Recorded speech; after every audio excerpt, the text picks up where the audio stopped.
What's up, everybody? We are going to talk about a goofy one tonight. I don't know, it might not be so goofy after... No, it's definitely not goofy. It's scary as all hell. I think I'm just thinking that because every time I had to read or heard the word Hat Man... Yeah, I mean, it sounds silly. Yeah, oh, that's okay, but it was my brain just threw on that Scatman song, but replaced the words with Hat Man.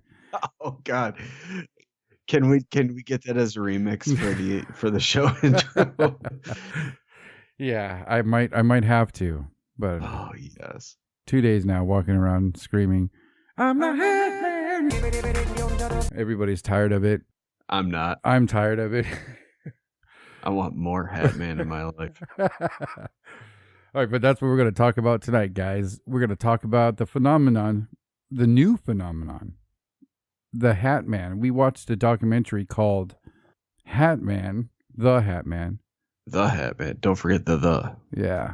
I think it's called The Hat Man Encounters with Evil. Documented cases of pure evil. Yes, pure evil. This came out in 2019. It was directed by a man named Kyle J. Macias, and he actually directed another thing about the Hat Man in 2016. That was called The Hat Man Horror. Yeah. Wasn't that a horror movie, though? Yes. Yeah, okay. I thought so. It was cool. It's actually cool to see him make a movie about a phenomenon like that. I'll be honest. I love the quick, independent horror movies more than I like the new big budget horror movies for like the past 15 years or so. Yeah, there's a lot of really awesome horror movies out there. And I used to have the pleasure of reviewing a lot of indie horror movies for The Slaughtered Bird back when that was a thing. And I got to see a ton of really cool shit. There's actually 2 movies on Netflix right now, and I don't remember the name off the top of my head, that center on sleep paralysis. And one of them they both feature sleep paralysis and shadow people, but one of them has the Hat Man as like the big boss daddy of all the shadow people. Wow.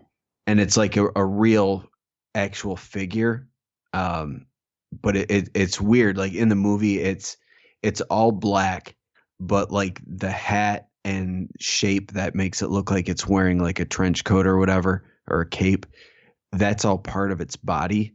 It's not an actual hat.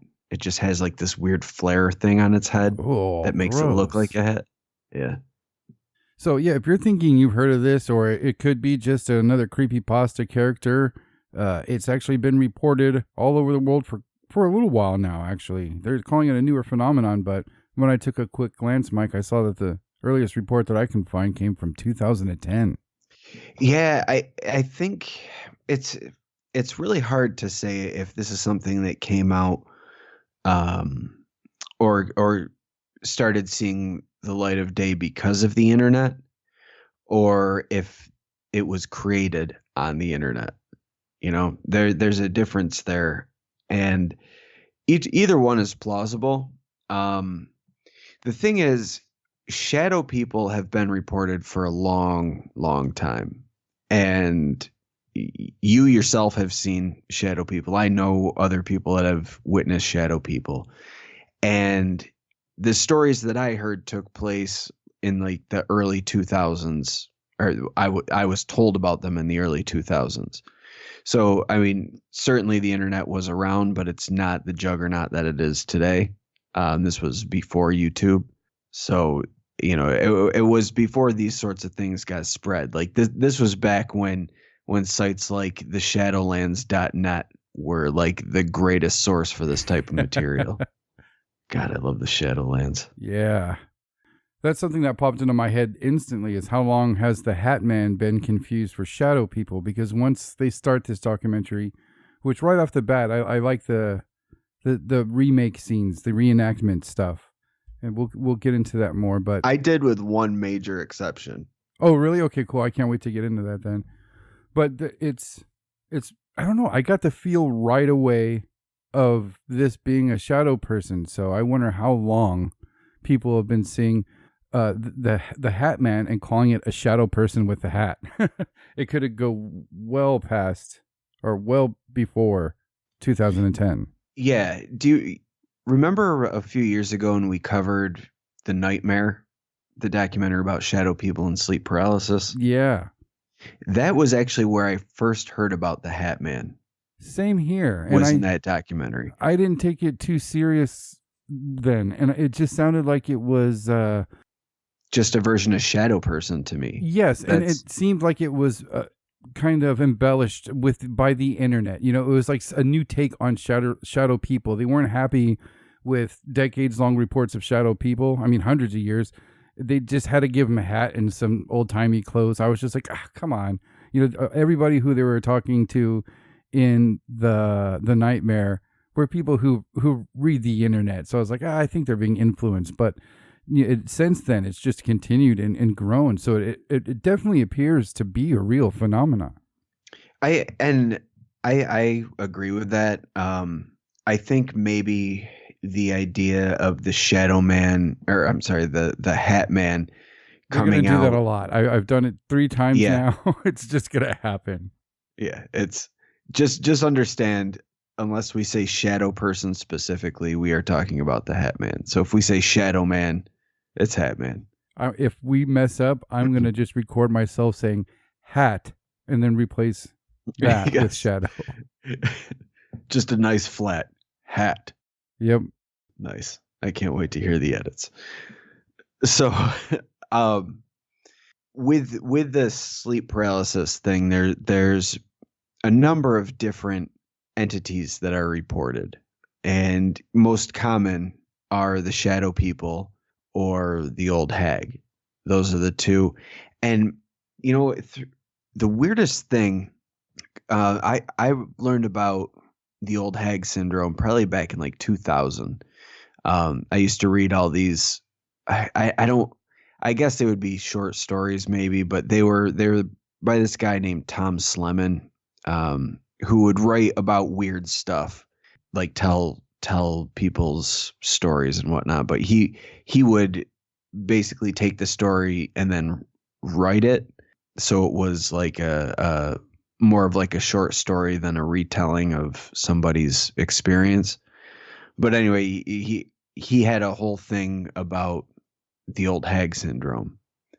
And when I read about that, this is back in 2000, 2001, something like that. So I was like 20 years old. I had been researching weird shit for a while at that point, and I had, been very firmly acquainted with horror movies and nothing really. I've once I got beyond like 10 or 11, none of that stuff freaked me out anymore. But for some reason, the old hag really scared the shit out of me. And it was like one of those things where it's like, man, I don't even want to really go to sleep because I'm that freaked out by it. And that was just reading about the old hag. And then when I started hearing about shadow people, I had the same reaction to shadow people as I do the old hag. And I think it's because they both center around sleep paralysis, when your mind is working on 2 separate levels.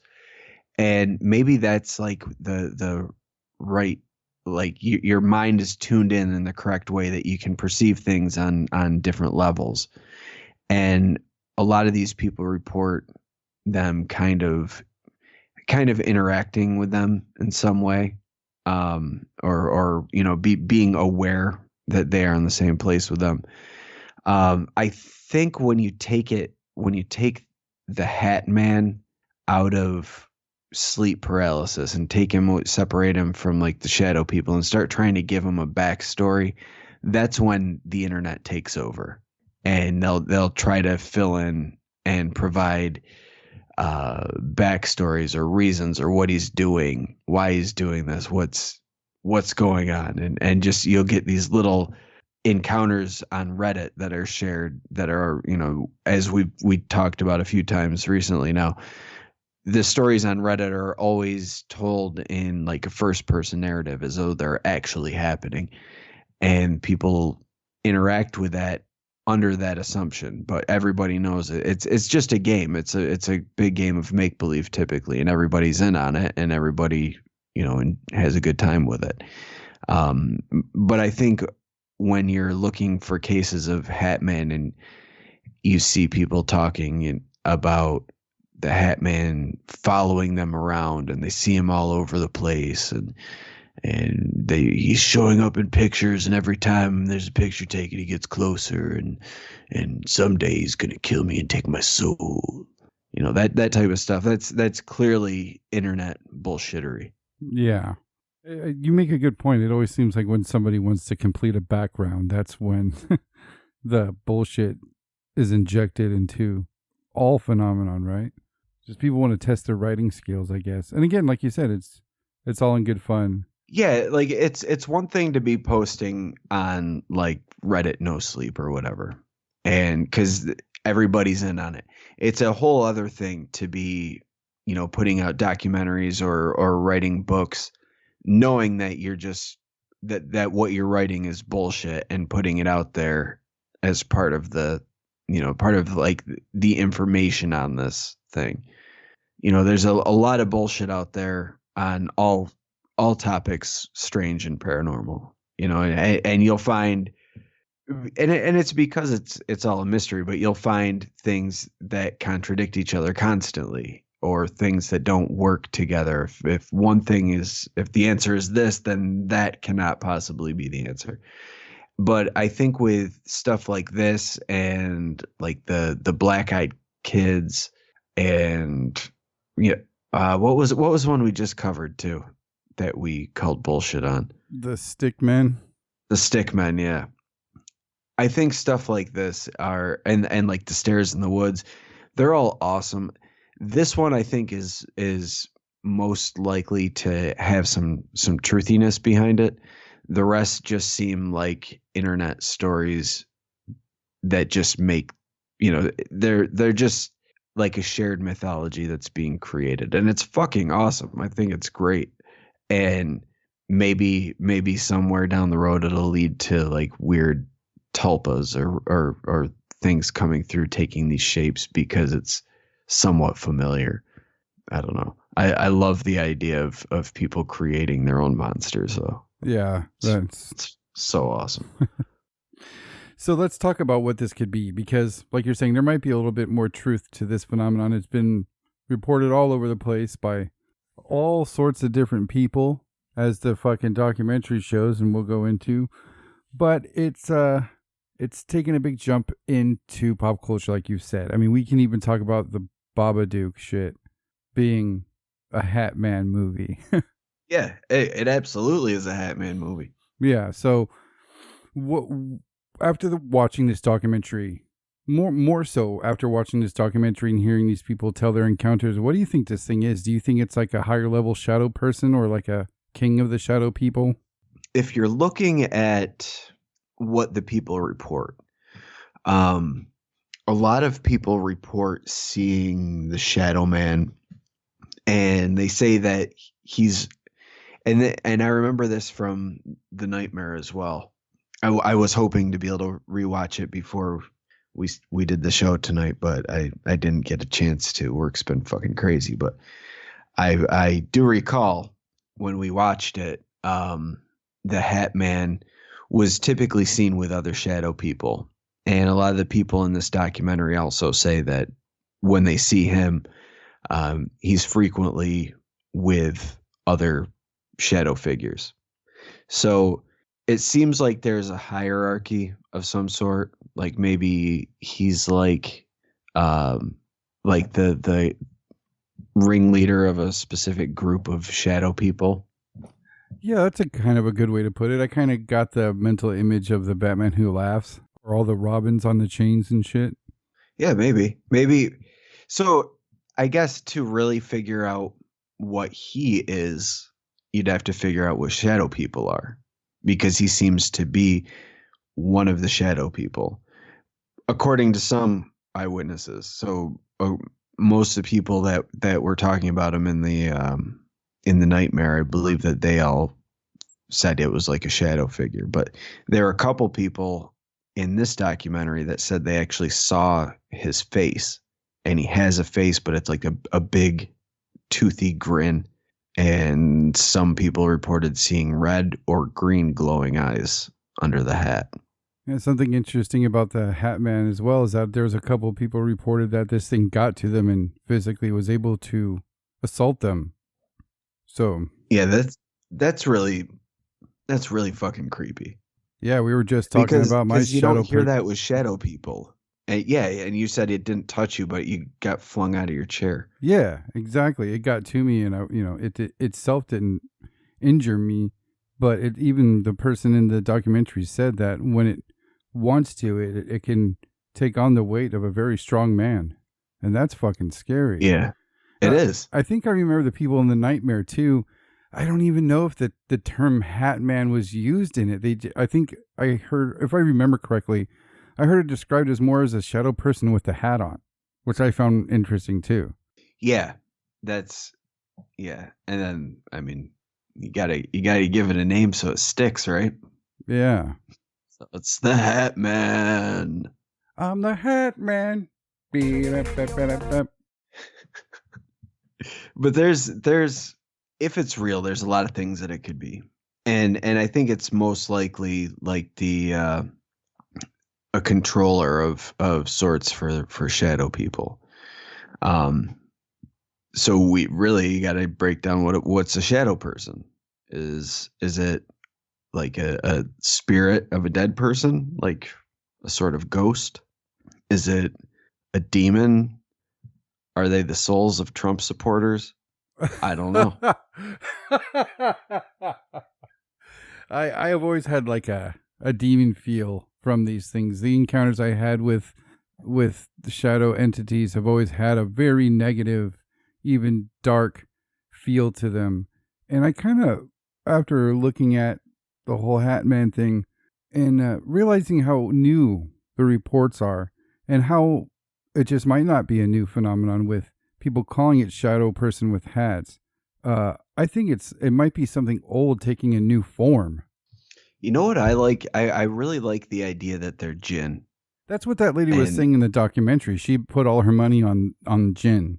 Yeah, and well, it kind of makes sense.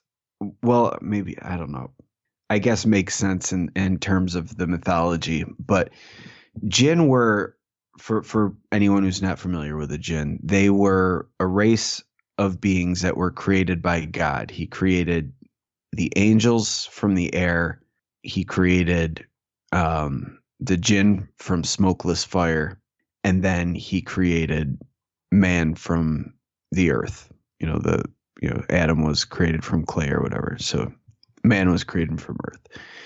And the jinn, I believe, and I please forgive me if I get this wrong, but I believe this story goes that it has to do with like the Christian idea of the fall of Lucifer and his angels, but the jinn did not want to give up the earth to humans, so God cast them out of earth and put them in this like in between place, so they can't get to earth, but they're like kind of in the periphery of earth. Oh wow! Okay. Did you ever watch the movie Wishmaster? I'm sure I have. Yes. Yeah, there's the scene where he's trying to get the Sultan to make his third wish. It's like the flashback scene, and he's trying to get him to make the third wish. He's already made 2 wishes, and after he makes the third one, it's going to break the veil, and you can see like all these things like kind of pushing through the fabric of reality, but they couldn't get through yet.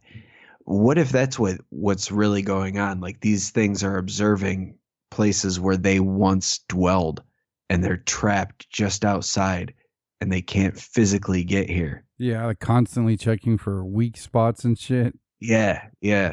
Possibly. And maybe they're able to pull, some sort of energy from creating fear and anxiousness and anything negative they're able to feed off of. Yeah, I remember in the documentary, one of the people told the story about those jinn as that God noticed that they were just reckless, even destroying each other for no reason. And he said he couldn't have that on Earth with humans, so that's why he banished them into an alternate dimension, if you will. There's a lot of magical studies surrounding jinn, and apparently the jinn are just like people in that there's good jinn and evil jinn, and you can work with them. The evil ones are obviously they're trickier to work with because they would rather skull fuck you than do anything to help you. But if you can wield the magic and keep them in check, you can work with them across the void or whatever they're trapped behind. But I like that idea. I like the idea that they're and when I say jinn, I'm just saying jinn to give them a name, not to say that what's in the Quran or in Islamic mysticism or mythology is 100% accurate. Like any religion, it could just be an interpretation of something that happened. So what if there were these other beings that were somehow cast off of our material plane and they're trapped in this, like, I don't even know what you'd call it, just like this pocket where they can kind of see into our world, but they can't interact with it, and they just roam the earth in this other level where we can sometimes see them, sometimes we can't. But they're able to feed off of us, like the same things that I've talked about with ghosts or demonic possession. I think it's all kind of tied in together, and it's just different manifestations of the same type of thing. Mm-hmm. Yeah, I mean, in the documentary, somebody talked about how they were talking about the jinn and how when Adam and Eve were kicked out of Eden, they went to the land of Nod. And the way that they worded it, it was kind of just like they were cast out to a place where these jinn were. And instead of the land of Nod being just like a specific place, it kind of made me think, it gave me the feeling of any place outside of Eden. So, I mean, the Bible is basically saying there's supposed to be a bunch of these jinn things all over the fucking place here. Yeah, and that's kind of the weird thing too, because Adam and Eve had two kids, Cain and Abel, and there's the classic story of Cain killing Abel as a sacrifice to God. Because the thing was that Cain was a farmer and Abel raised animals, so Abel would always have these animals to sacrifice to God, whereas Cain would be bringing fruits and vegetables to the altar to sacrifice to God. And God was always saying, Abel's sacrifice is much greater because he's bringing me living animals and you're just bringing me shitty plants. Fuck you, Cain. Go suck a dick. And Cain's like, you know what? I'm going to give you the greatest sacrifice of all. And he kills his brother for God. That was a sacrifice to God. And then God's like, you know what? Suck two dicks, Cain. Get the fuck out of here. And so then Cain has to go wander around the land of Nod, but he ends up meeting other people, and he has a wife and kids and all that shit. So if Adam and Eve were the first people and they had two sons, where the fuck did these other people come from? Right. And if the whole thing with the jinn being kicked off of our plane of existence happened around the time that humans were born, then that would make sense. Dude, do you think some escaped? Well, maybe it started out with they were breeding with people. And so Cain goes off and he sees these jinn and he's like, hey, jinn ladies, you ever have sex with a human guy? And they're like, what's a human guy? And he's like, that's me. And they're like, oh shit, I've never seen a human guy before. And then the dudes want to bang him because they've never seen a human guy, and dudes just want to bang everything. So Kane's pretty popular among the jinn, and he has lots of children because for some reason male jinns can give birth to, maybe. I don't know. I'm completely making this up as I go on. But so maybe they wanted him to produce with them as much as possible. So they were yeah, just like, hit us all up, bro. It's all right. yeah. And then God's like, you know what? This human jinn hybrid, this is the new human. Fuck out of here, jinn. And they're like, but come on, you can't do it. And he's like, no, we can take it from here. He's like, I got to clean up your mess now. This is what it's going to be now. Thanks a lot. Yeah. So no more jinn allowed to interact with humans because all you guys is bang. That's all you guys do. You just Now there's more it jinn out. hybrids than humans. Yeah. And then he's like, you know what? There's only three living humans left on Earth now. And you've messed up my whole shit. Yeah. Yeah, and that's another thing. Like, so everybody's supposed to be descended from Adam and Eve. But if there's no other people, then where the fuck is all this shit coming from? You know, where after Cain and Abel, where did the rest of the population come from? Yeah, then the whole incest question. Yeah, but in order to have incest, that would mean that Adam's banging Eve and Abel was banging Eve, but Abel got murdered. So then Cain can't get any more of that sweet, sweet mama vagina. So he's out walking among the jinn. So it's a whole thing. It's messy, but I blame it on the jinn. It's all the jinn's fault. We are all part jinn, and that's why the shadow people are ancient jinn ancestors watching over us, sucking our life force and wishing horrible things upon us so they can retake the earth. So what do you think they're doing with all this observation reporting? I mean, most of the time they're saying that you can tell this guy's just watching you. He wants to know what you're doing. A lot of times they report that he wants you to know that he is there and that you can see him. But what's up with the observation? What do you think that is? I think that has a lot. I think it might not be observation. It might just be like one of those things where they know that their presence causes the fear. And that's one of the things in this documentary that I really liked. There's a witness on there who's a former, I think he was a former Marine, maybe. I can't remember. But he was also... I think he was a member of the Army and he was a current police officer. Yeah. And he talked about being in firefights well deployed and being in tense situations as a cop. And he's like, that's like a physical fear. Your body tenses up, you get the feeling of fear. But when you're dealing with these things, it's an entirely different type of fear. And it's just something it really resonates with me because that's something that both Mateo and I have talked about on this show before, is that feeling of fear that you get when you're dealing with these things. And it might not even be a particularly scary situation, but sometimes that feeling of fear happens before an event actually happens or before you see something. You'll get that feeling of fear. Mm-hmm. So I wonder if that's like their mechanism for feeding. They are able to create this fear so that it's a readily available food source. They can just suck it right in and eat it right out the box, you know. Maybe it seems to coincide with them needing to feed on this, but I still stick with, I think that's maybe, I don't know, lack of a better term, maybe some God-given self-defense against entities like that. A spider sense, if you will. Or it just could be like whatever it is that allows them to cross between planes.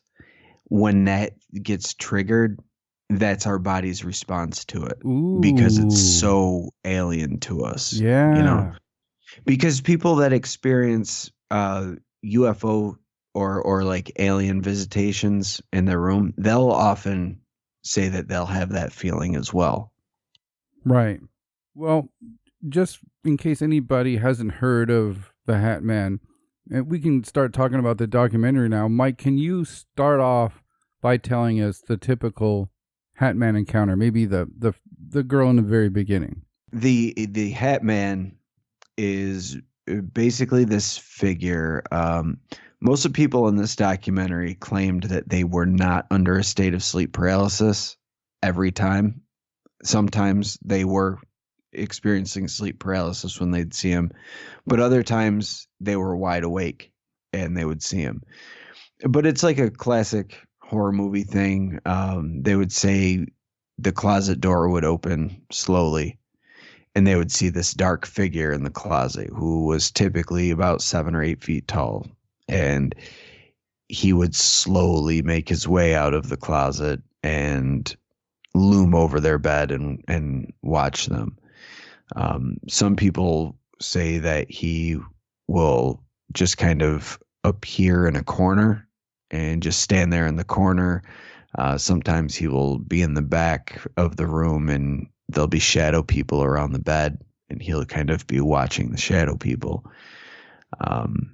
But it's typically just no different than a shadow person encounter during sleep paralysis. It's just usually something looming there in the room, just watching the sleeper. Sometimes people report it sitting on the bed. Most of the time it's just standing there being creepy. But as I said earlier, people will say that sometimes they'll see it in the from across the room or standing in the doorway, or even when it's in the closet, what they'll see first are glowing eyes. And some people have said they're red eyes, others say green eyes, and if they're up close, they're slitted eyes like a cat's eye. It's very interesting that it actually has to use our human facilities like a door. It actually enters through a door. Yeah. But it doesn't always. Sometimes it'll just like appear. Mm-hmm. And it'll just be like, oh shit, what's that dark shadow in the room? And there it is. And then you kind of look at it and you're like, oh fuck. Yeah. It's a Hat Man. Let me run and take a piss real quick, and I want to start with the very opening of the documentary. Okay. I'll be right back. I'm going to do the same. All right. Sorry about that, dude. Not a problem. All right. All right. Yeah, you were talking about getting freaked out reading about the Old Hag Syndrome. I got to say, the first 10 minutes of this documentary, that shit freaked me out like nothing has in a long time. That shit was scary as shit. Yeah, and I said the same thing last night when I sent you the text. I'm like, I'm 10 minutes in and I'm freaked out. I have had a couple shadow person encounters. After that first 9.5 minutes, I definitely don't want to have a fucking Hat Man encounter. No way. I mean, the girl who tells her story right away. Oh yeah, the young girl, right? Yeah, she gets choked by this fucking thing right away. Yeah. You know, it's fuck off. She hides under her blankets to try to cope with the situation and looks, and it's still there, and then it's closer. That shit. Fuck that. Yeah, so fucking creepy. No, thank you. Towards the end there, she used the Neighborhood Watch logo as the description of him, which I loved. Yeah, that's great. But that doctor, I don't know if she was a doctor. It was that older lady who was. Yeah. Was she a doctor? I don't know. But she had a chart of different shadow people that people have reported seeing. Yeah. Holy shit, bro. There's some thing shit on there, like blobs of arms and shit. Holy god. Yeah, just like a bunch of shadow tendrils. Yeah. I want to know what the fuck that is. Yeah. But again, it's something to point out. It's something else that's not just a shadowy, amorphical human shape that people are reporting. That's getting lumped into the shadow person group. Yeah. Because it's the same type of thing, just a shadowy thing that I think a lot of people experience with sleep paralysis. Just weird, different things. Right. Now, the documentary will go on and it talks to a few different people, in person, some over Skype, about their Hat Man encounters. And it's as a whole, we'll get into critiquing it after this. We're gonna do for the patrons. We're gonna do commentary for this, like we've done with a few other ones, and this one is gonna be the most fun I've had by far. This one is loaded. Oh my god, I can't wait to talk about this further while watching it, just so I can point out some just ridiculous things. It's gonna be a lot of fun. So be on the lookout for that if you're a patron. But there's just so many characters, like there's this one lady who's cosplaying as the Hat Man the entire time she's giving her interview. It's fucking hilarious. Yeah, I literally texted Mike as soon as they showed her. I was like, I'm tapping out. That's it. I was like, I'm done. I can't watch it anymore. She's literally wearing a fedora while she tells us about her ayahuasca trench coat. Yeah, I forgot she was talking about her ayahuasca trip. Yeah, so I was like, oh no. So, but it's, I mean, the overall production of the documentary, I liked it. I mean, I'm going to go back and watch his Hat Man horror movie and keep an eye out for anything he does from here on out. I really, really liked the return of hearing people's stories. There's a lot of podcasts that do that now, and that's their bread and butter, is just having listeners come on and tell stories. But it's, I don't know. I don't get a chance to listen to a lot of podcasts, so my mind's not flooded with that. So for me, it was just really cool to see the format of a bunch of people telling their stories, and I really liked it. But it also showed me that fucking witnesses are the worst fucking evidence. Yeah, there's one woman who they spend the most time with. I think her name was Tiana.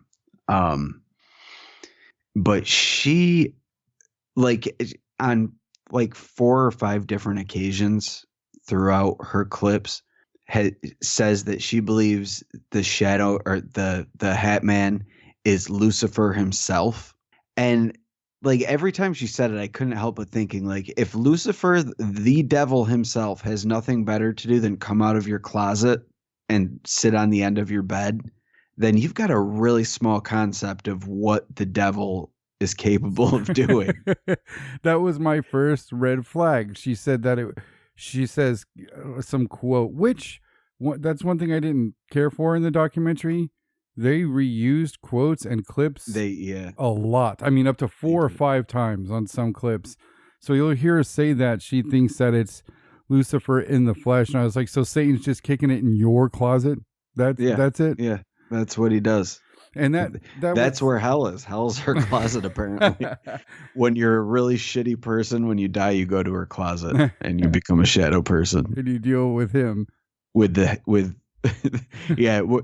one thing that they didn't tell you, that Satan has, he really loves hats, and he's never seen without his lucky hat. Yeah, that's how you can tell them apart from the regular shadow people. Yeah.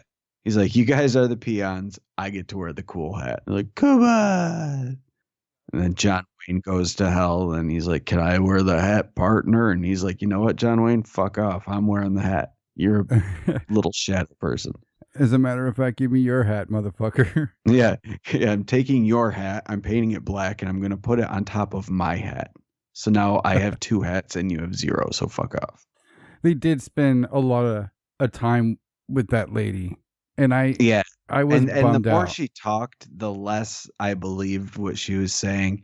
And the time when she's like, I saw that one time I saw the Hat Man with the old hag, but she was in a rocking chair at the foot of my bed.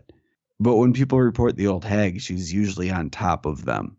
Yes. And it's during sleep paralysis. And then she said, I've seen him with black-eyed kids. Oh, man. You mean the things created by the internet? Those black-eyed. And then, of course, the obligatory shadow people, because you got to have shadow people if you're talking about Hat Man. Yeah, the more she talked, the more ridiculous she sounded. And I mean, there was 2 things that really blew it for me as far as her testimony went. 3 really is her statement about it being the devil himself kicking it in her closet. But when she mentioned she's seen the Hat Man with black-eyed kids, and that right there, I was like, okay, you read the internet a lot. And then she said what she thought about people who saw Slender Man. Nobody's fucking seeing Slender Man. That's not being reported. It was a thing made up on the fucking internet. It's not a phenomenon. Yeah, that got me too. So she obviously doesn't know what the fuck she's talking about. And I'll be honest, I mean, there's a couple times the Fedora lady, I really did turn it off and just started drawing the show art. And I went back to it because I wanted to be able to talk about it, decently. And then they really did clean up that footage of Robert Englund in that Freddy costume because I didn't think it was him. It looked awesome. It was cool to see. Yeah. But that kind of threw me off. They started talking about Freddy Krueger. Her and this fucking lady. If I keep seeing this with these documentaries and it bums me out. And I'm not saying I can do any better. I might be able to if I had as much money as a kid who made this documentary did. Right off the bat, the reenactment scenes, I told you, that's my favorite part. They're shot on some really fucking dope cameras. And you can tell that those cameras cost them money because they play the same royalty-free loop of behind the entire documentary. Oh my God, dude. I was going to talk about that because when I was watching it with my headphones. And those tones that they would use, it would make my head feel like it was being put in a vice. Oh, and it was under everything. Just like the whole thing, dude. That drove me nuts. Right. But it kind of showed me that there's a responsibility you have when you're doing a documentary like this and using so-called witness testimony. And the more she talked, the dumber she looked. And I think that if you're going to do a documentary like this, you gotta fucking vet your fucking people who you're going to be interviewing way more than this. And we all have heard the crazy coast to coast calls. And we know how we've been guilty of it ourselves. We've had a couple questionable people on from time to time. You know what I'm saying? Yes, it's true. And you've got to, it scared us away from having guests on for a long time. But yeah, and you got to do that if, there's shit that you don't agree with what's going on. But I think this guy had a responsibility not to let that lady look so dumb. I mean, she started going into what she called unearthly photos that she had no idea how they ended up on her phone. And the very first one they show is of the photos she has no idea got on her phone is a fucking picture of her face. It's a selfie, which she took a lot of.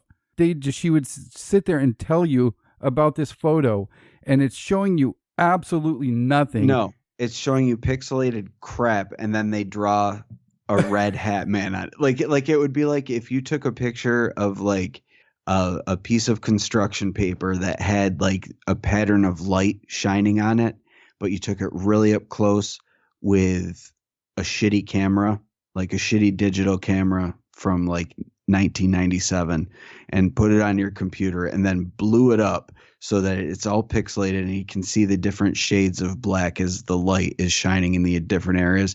And then you just took like a red pen and drew a picture of the Hat Man on it. That's what they did basically. Yeah, it's and like they followed. You see this pixelated blob? Watch, we're gonna outline the Hat Man. There's the Hat Man right there. And then they take the picture of the Hat Man away. You see fucking nothing. Absolutely nothing. And I love that shit. I want to see it in a photo. It was worse than the. Which one did you hate, Mike? Interdimensional creatures, demons, and angels, or?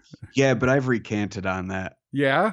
Yeah, remember because we talked about it? Yeah, we revisited it, didn't we? Yeah. We didn't get a chance to rewatch the whole thing, but we did revisit it, and I take back because at the time I don't think I understood what he was trying to present. Mm-hmm. I just thought he's like, hey, look at this facial pattern in this tree branch.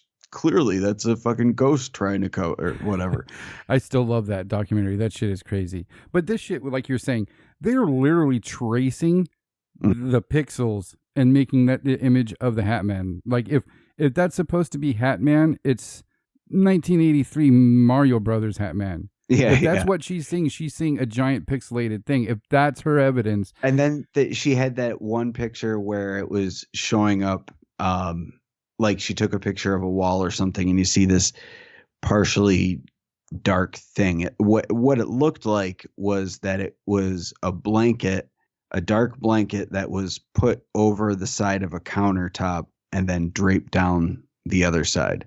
That's what it looked like. So to say that that's the Hat Man, like that could literally be anything. And then there was someone who took a picture of a reflection in a window where you see a dark figure. Again, it's a reflection from a window at night, and you've got your light on inside. So that could be anything. That could be you taking the picture, you know? Yeah, her photographic evidence just got weaker and weaker. I mean, she starts giving examples of Hat Man being in her photos, but it's just the opposite of what she describes Hat Man as. I mean, there's no photos presented by her to where he's giant or, he's coming from a closet. It got really bad and made me feel bad. I mean, he spent so much time on her. The former Army officer and current police officer, he was way more interesting. There was even that one kid that his story it's just, he started taking these Reddit stories and contacting people and see if they'd be in his documentary. It seemed like this one kid started telling a story about how, what was it, dude? Like there was a former, the palace of a former Russian government Ukrainian, I think. Ukrainian government official that was abandoned, and they broke into it and they were partying in it. And while they were partying, his friend took pictures of him, and he asked him to take a bunch to pick one that he liked. And while he didn't notice it, while quote the picture was tooken, that this shadow person appeared behind him. Well, the picture was tooken. Yeah. And it's just literally, I'm just like, why am I going to listen to some asshole who's breaking the people's fucking houses telling me about anything? That being said, though, that picture was pretty weird. I think it was the second most impressive photo that was presented, because he, even in his telling of it, he was like, I had no idea that was fucking there. Nobody saw it. It wasn't in any of the other pictures. And there was 3 or 4 pictures taken, and it was very weird. It was a straight up shadow person standing behind him. It looked like it was hovering behind him. The other photo that I liked was from the one at the wedding. The one in the back. That was very weird. Describe that one for everybody listening. So again, I didn't find that one particularly interesting, but it's the ex-Army police officer guy. It's a picture of him at a wedding. And in the background, you see all the guests and everything. But there's this one figure. It looks like it's like either leaning against a pillar or like just behind the pillar. It looks like he's coming out from behind it, like he's walking. And it's a very solid, dark form. But where the head is, it's kind of blurred. And then right next to that, there's a woman, and it looks like she's looking in its direction, but like looking past it maybe. But to me, that could have been someone wearing a dark suit that had their head down, so you're just seeing like a weird angle of the back of their head, so that's why it looks blurry. I thought the same thing, but that person, that shape in the photo is about 7 feet tall. And there's a lady in the photo closer to the camera who's moving, and she's blurred. She's got motion blur on her. And there's a lady who's turning her head in one of the, to the left, and she's got motion blur on her. And he's perfectly still. The only thing that's blurring is his head. And what's strange about that is that it's not moving. You can see a silhouette of like where his chin would be, but then all of a sudden it just blurs away. It's a very weird photo. Yeah, I mean, I'm still not convinced. I think with perspective, like getting without knowing the exact perspective the figure is in, like where the woman who looks like she's looking at him, maybe she's more forward in the picture than he is, so that's why they're not interacting. Maybe the guy was standing, maybe there's like a platform over there and the guy was standing on there and looking down. Like there's a lot of things that it could be. I wasn't really all that excited by that one. No, it was nothing convincing, just interesting. Yeah. I thought the kid who got his picture taken was his was more interesting. Yes. One thing His picture, anyway. I think I think the mention of him appearing in different garb is very interesting. Different types of hats, different. They report seeing the trench coat, and then sometimes it's just a nice suit, and then sometimes it's. But how can you tell if it's a suit if it's just a shadow? That doesn't make any damn sense. Like he's got a finely pressed suit, but I can only see the silhouette of it. But I know it's a finely pressed suit. He is a dapper young man. Yeah. And that lady with the photos, man, she goes on to describe how she can see his face, and she just goes on to describe like creepypasta drawings.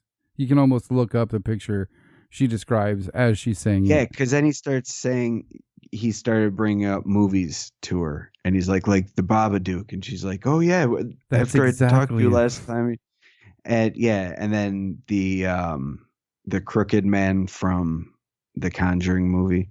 Yeah. And another thing that pisses me off when I see shit like this, man, and it's kind of irritating to me. It really does piss me off when somebody starts a story like this. They start their shit off with, I don't like talking about this. Oh yeah, fuck right off. You couldn't wait to talk about it. Yeah, you couldn't wait to talk about this. Talking about this makes me feel uncomfortable. I get chills when I talk about this. Yeah. Look at my hand. I'm shaking. Yeah, it's total bullshit. I hate that shit. Yeah. If something bothers you to talk about, you don't talk about it. You don't. Yeah. Yeah, we've had a really close friend of the show die recently, and we haven't mentioned it because it's fucking hard to talk about, and it makes me uncomfortable to talk about it. So when something bothers you to speak about, you don't talk about it. I've had experiences like what they're talking about, and it took years for me to speak about. She started talking about how Hatman's been a part of her life for 34 years. Where's your fucking book? Where's your accounts the second the internet hit? Where's any documentation besides pictures taken on a cell phone? Not from 34 I bet fucking years ago. all over the fucking. She's probably all over internet forums. Oh yeah, you can tell. But I mean, her teeth say another story. I think she's a fucking cokehead that stayed up all fucking night for about 25 years. Or a meth head. Yeah. There was one, like, I really liked a lot of the reenactments, but there was one reenactment that I wanted to just kill my computer to make it stop. And it was the one where she was telling the story about the Hat Man in her baby's room. Was that the same lady or a different lady? No, it was a different lady. Okay, because she was full of shit too.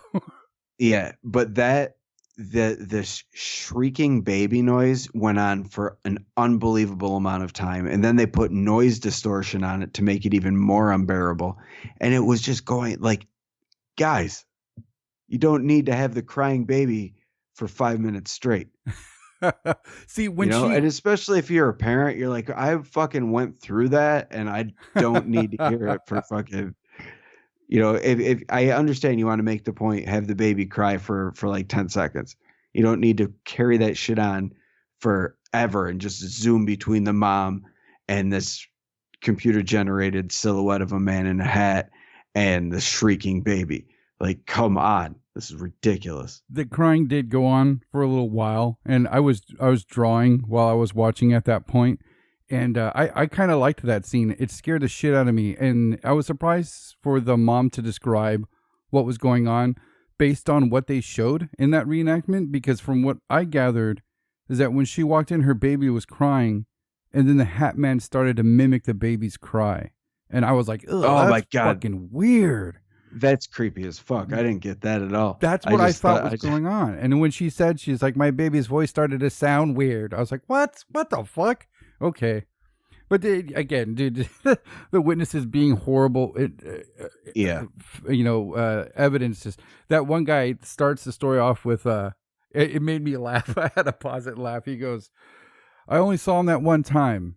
I was 6 or 7, the same age. And I was like, the same age as what? What are you talking about? He just starts off poorly. I was oh man. And if you can't find anybody else than a guy who saw it one time when he was 6 or 7, don't fucking bother. See, you know what? I don't even mind that. But That's ridiculous. well, I mean Come on. that's what most of these sightings are going to be. Is especially since it's such a new phenomenon. But just like that lady with her kid, with the baby, she was telling a story, and then as soon as they started showing him the house, she became somebody who has spiritual feelings, who can predict bad events. And I was like, what? That's what I had a problem with. The lady with the photographs, where it's just, after 2 minutes of her bumping her gums, that's where the responsibility thing, the feeling came in. Is you're helping her look like an asshole. You're helping her look stupid. She was somebody who should not have been on there. I don't know, Irish kid, I think, maybe Scottish kid with the beard, who starts with, this is terrible. This is so hard for me to talk about. Fucking get off a documentary about it then. Let somebody who wants to talk about it, freely talk about it. It literally, he picked almost the wrong person for every person they interviewed. I think, except for the military guy and that young girl in the beginning, and the older lady. I would have been way happier if they spent the whole time on those people. Yeah. Because the other people were just absolutely full of shit. Just full of shit. This lady who's been dealing with it for 35 years wasn't fucking saying shit about it until fucking the Slender Man thing happened. Maybe she was. Maybe she was, though. Who knows? I think you would have heard about that. For 35 years, she would have went on coast to coast at some point. Yeah, I mean, maybe, but maybe it's something that really was hard to talk about, and she just came around to it. I don't know. Yeah, like I said before, sometimes that shit's hard to talk about. Maybe she just had to wait for these internet tropes to come out so she could include the black-eyed kids. Jesus. And Slender Man and her nightly visions. I saw the Hat Man with black-eyed kids. I was like, really? Yeah, he was holding their hands. They wanted to play jump rope with me. Yeah, they had a great alien with a gun, and the Mongolian death worm was on a leash behind them, and then there was a fucking Ashwing screaming in the sky. I was like, shut up. Shut the fuck up, you idiot. Don't forget, she has goat mans in her backyard. Yeah, it got just ridiculous. And like I said, it started off very strong. I paused it right after 10 minutes. I was like, holy shit, this is going to be great. And the documentary itself didn't falter. It just, this lady killed it for me. Yeah, and she was a big part of the whole thing. They went to her a lot. But when I was watching it, so I texted you about around 10 minutes in and told you I was freaked out. Shortly after I send you a text, in my peripheral vision, I see this dark figure moving and like bend over, and like my heart just stopped. I turned my head, and it was my oldest son petting the cat. Oh my God. But it was like just dim lighting in the other room, and I'm watching this, so I've got computer light right in my face, and I just see this movement of a figure in my peripheral vision. Scare the living shit out of me. Yeah, especially since it wasn't like imagined movement. It was the movement of somebody being there and fucking moving. yeah, exactly. Like, oh my God. Yeah, I definitely don't want to have a Hat Man encounter after the documentary. And again, I liked the documentary. I will continue to watch this guy's films. I hope he makes more. I don't think his directing was the problem. I don't think how it was written was the problem. I think that he's covering something that's... Oh, go ahead. I'm sorry. It was his choice of peoples. Yeah, mainly it was the choice of peoples. I mean, it's very sensitive because he's covering something so new. But when somebody's presenting shit and it's just clear bullshit, I mean, if we wanted to do a documentary on Bigfoot and we go to interview somebody and they're like, hey, before we start, do you want to see my collection of Jesus chicken nuggets? I would be like, we got to go. We just got this call. We'll be I don't know. I might want to see them. I'll take a look, but I'm not going to listen to fucking thing they say about what we were there to talk about anymore. I don't care anymore. It's just... Or if they say you want to look at my Bigfoot pictures and then they show me a bunch of pictures of trees, and then behind one tree there's like a shadow. Yeah. And that's the Bigfoot. Yeah, that's when you just skip putting it in your documentary. I would have listened to everything that lady had to say, but as soon as she started showing off those photos, I would have been like, oh, you don't know what the fuck you're talking about. Yeah. I just would have been like, okay, let's go back to the army dude and just fucking interview him, get his opinions on things, because he was insightful, smart guy. But when it's just obvious, like bullshit, when you're talking about something that could be just internet bullshit, I was like, oh man. And again, not the director or producer's fault. I liked the documentary. I'll rewatch it. I'll rewatch it when we watch it for Patreon, and I'll probably watch it again after that because it was well done. Again, the scenes when they show the Hat Man, it's so weird that he comes out of people's closets. And, you know, some of them are open already and they know there's nothing in there and he just comes out. One of the things that freaked me the fuck out, dude, is that that little girl in the beginning, she's seen him a few times. Mm-hmm. One was a few people described seeing him during the daytime, which is creepy. But she said that when he finally decides to retreat, he's physical. He can open the door to the closet. He walks to you. He can choke you. But when he wants to leave, he can just phase through a wall. But the one she described that creeped me out, dude, is that he'll climb under your bed. Yeah. And just disappear from there. That is fucked up. So scary. Little kid or not, I would be like, oh, fuck. It's worse if you're a little kid because no one's going to believe you. Yeah. No one. And you know it's real. And they're going to be like, yeah, you're just a little kid. What about vivid imagination? What about dude's story to where he saw it and then he screamed and his mother grabbed him and he said, I knew she fucking saw it. I knew she had to have seen it. Yeah. Oh, see, there's a couple great ones on there that have authentically gave me goosebumps, dude. So I don't want to. I'm bashing that lady, not the film. I definitely want you guys to check it out and hear what you guys have to say because it was cool, man. And it didn't discredit the phenomenon of Hat Man being something that's happening to me. I think something's definitely going on. I think it's a real thing, but again, just a couple cuckoo birds soured it for me in a minute. Yeah. Cosplaying with a fedora on. Get the fuck out of here. God. I know. Get back to hot Don't you realize how cringeworthy that is? Yeah, if you don't, then I'm not interested in hearing what you have to say. Yeah. Can you imagine being interviewed about comic books and just putting on a full Spidey suit get up? Yeah. Holy shit. How sane does that seem? I would be like, are you okay? I don't even think that's like, yeah, we want to talk to people about their love for Spider-Man. And I just come all dressed in fucking Spider-Man spandex with silly string attached spraying people. Yeah. And I'm like, I love Spider-Man. Interview me about Spider-Man. I'll tell you all about Spider-Man. I made these myself with silly string and CO2 cartridges. Yeah.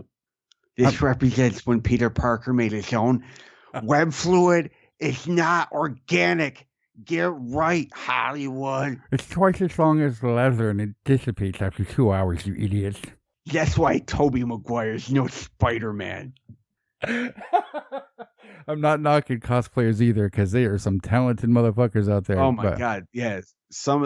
I was actually just thinking about these cosplayers earlier today that make fucking custom Iron Man suits. Oh God. And dude, the thing with the Iron Man suits is they keep getting fucking better. Yeah. And they'll like make brand new, like, like Iron Man suits you haven't seen before. And they're just like, you know what? I'm going to improve on that design and just make it kick so many more asses. And then they do. And it's incredible. I saw one of Rescue yesterday that I had to show my kids. I was like, look at this shit. It was so cool. Hats off to those people. I mean, I've seen people make the electronic components for those Iron Man suits. And you got to have a fucking degree or be really fucking smart to be. I wouldn't even fuck with that shit. I had a friend who, this was like probably a year before the first Iron Man movie came out. And we all did, we signed up for a costume contest at the casino near my house. They usually every year they do a huge thing for Halloween. Like they've got a Fright Fest where it's like a horror movie convention and they do costume contests, all sorts of crazy shit. But we signed up for the costume contest. I was Dr. Doom. We all had homemade costumes, and I was Dr. Doom, and my friend was Hawkeye. He made like the traditional Hawkeye costume with the blue and purple spandex and the floppy boots and everything. It was and he used his lenses from old glasses to put inside the mask so that he could see. It was pretty fucking cool. But then I had this other friend who made an Iron Man costume from scratch, and he just made it using like spare things that he could pick up at different like used sporting goods stores, things like that. But he bought a yellow spandex shirt and yellow spandex pants, and then he bought these ski boots and knee pads, and then this red underwear, and then he bought shoulder pads and these gloves and bunch of lights and I think a dirt bike helmet. And then he bought for the helmet. What he did, he bought this yellow and red electrical tape and just taped it all out. So it was all nice and shiny. It looked perfect. And then he had these thick red gloves that he put these LED lights in the middle of, and he rigged a thing so that if he flexed his thumb just in the right way, the palms would light up. So they would look like the repulsor beam. And then he had one of those push lights that you could mount to your wall or whatever, and you just click the light to turn it on.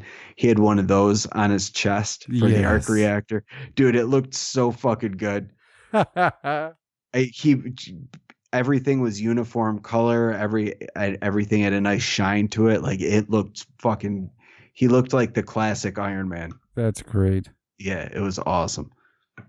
But yeah, Hatman. We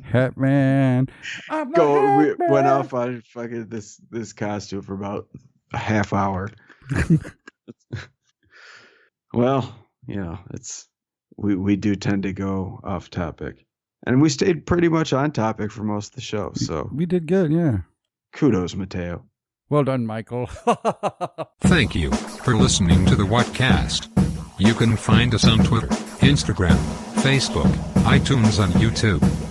Enjoy the podcast. Get yourself a Whatcast T-shirt or a sticker pack. Who was that dude on that one episode? Try the links in Homie's page. All this and more can be found at www.thewhatcasters.com. Thanks again for listening and have a great week.